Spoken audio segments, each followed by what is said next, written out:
I am Reena Mishra, Assistant Professor from Chanakya college of education. आज मैं फिर आपके पेपर ईपीसी के लिए बीएड फर्स्ट ईयर के लिए ईपीसी पेपर टॉपिक है विष का दांत। हम इस टॉपिक को जानते हैं, इम्पोर्टेंट क्वेश्चन है विष का दांत, मैंने आपको बताया था। तो आज हम इसके बारे में चर्चा करेंगे, विष के दांत की कहानी के बारे में। तो विष के दांत जो है वह लेखक है इसके नलिन विलोचन शर्मा। इसके लेखक नलिन विलोचन शर्मा है। इनका जन्म हुआ था 18 फरवरी 1961 पटना बदरघाट, ये बिहार के थे, और ये 1916 में पटना बदरघाट में इनका जन्म हुआ था।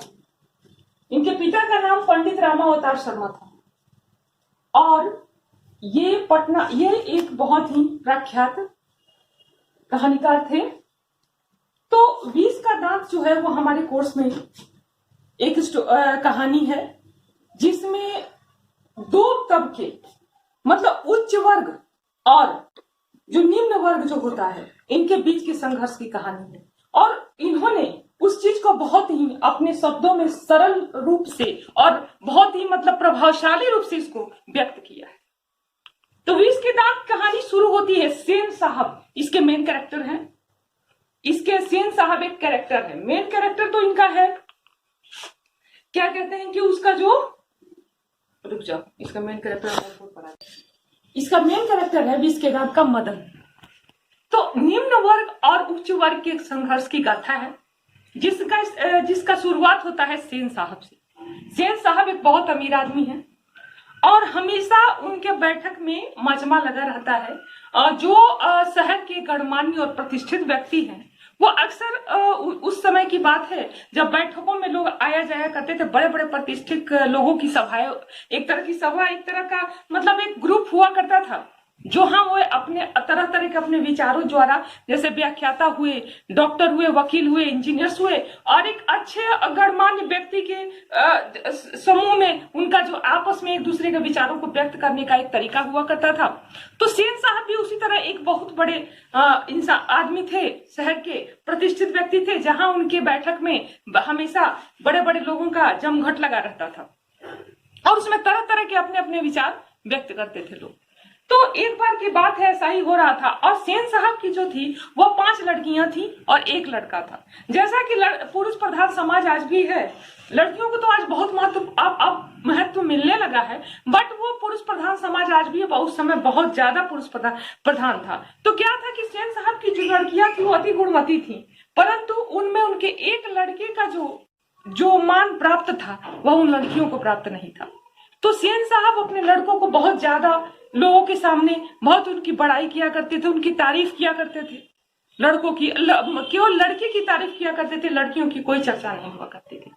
तो इस कहानी के माध्यम से भी उन्हीं चीजों को व्यक्त किया गया है कि एक बार की बात है उनके बैठक में, और वो बच्चा जो है वो अत्यधिक लाड़ दुलार, उनकी पत्नी भी चूंकि नारियों का भी था, तो वो इस तरह का विचार नहीं था कि हम ना बेटियां हैं तो उनको भी प्रतिष्ठा, उनको भी प्यार की आवश्यकता है, ऐसा कोई विचार नहीं हुआ करता था।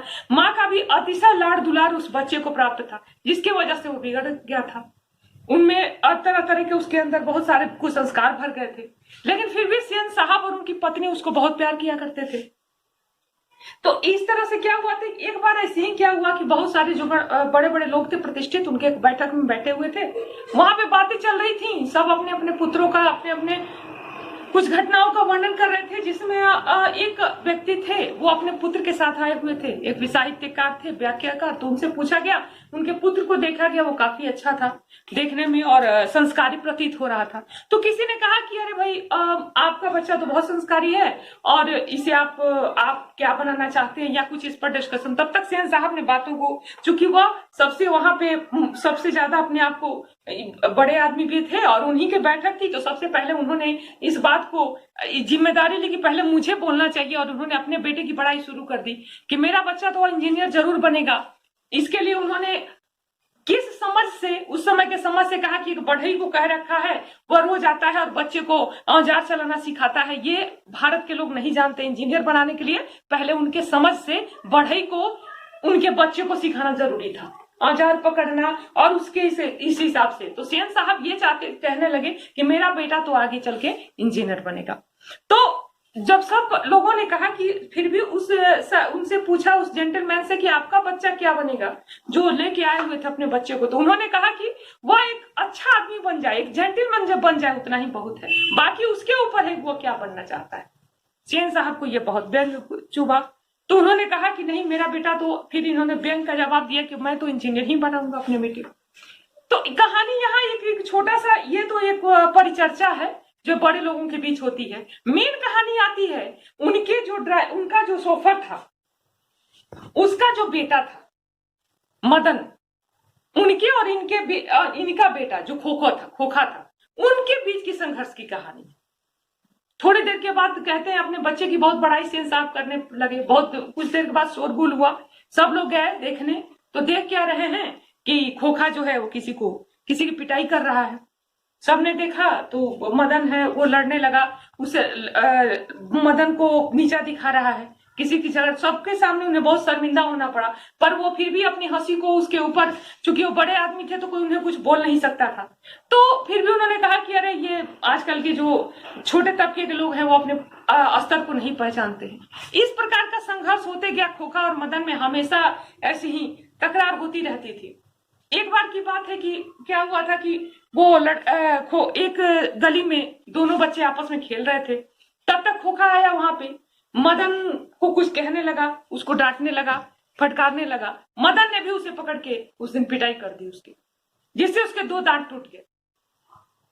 सेन साहब ने देखा, काफी हल्ला गुल्ला हुआ, शोरगुल हुआ, क्योंकि वह एक मिडिल क्लास, और चूंकि सेन साहब की भी यही प्रकृति थी कि निम्न वर्ग को दबाना चाहिए, तो उन्होंने हमेशा अपने नौकरों को दबा के रखा हुआ था। तो जो मदन का जो पिता था, वह जो नौकर था सेन साहब के यहाँ, तो उसके अंदर भी ये कुंठा बहुत दिनों से ग्रसित थी कि वह दबता दबता एक अंदर से जो एक स्वाभिमान होता है, उसके अंदर हमेशा ये भावना होती थी कि हम निम्न वर्ग के हैं इसलिए हम दबाए जाते हैं। तो क्या हुआ, जब उस दिन उसके बेटे ने सेन साहब के लड़के को पीटा और 2 दांतों को तोड़ दिया। हालांकि वो बहुत सारी बदमाशियां वारागर्दी करता था, तो उसका पिता उसको बहुत मारा करता था।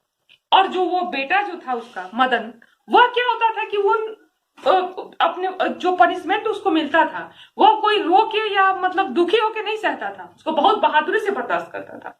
उस दिन की बात भी है, जब उसको खोजने लगा उसका पिता, तो वह गया उसके सामने, दोनों हाथों को बांधे हुए गया। उसे पता था कि उसके पिता आज बहुत उसकी पिटाई करेंगे।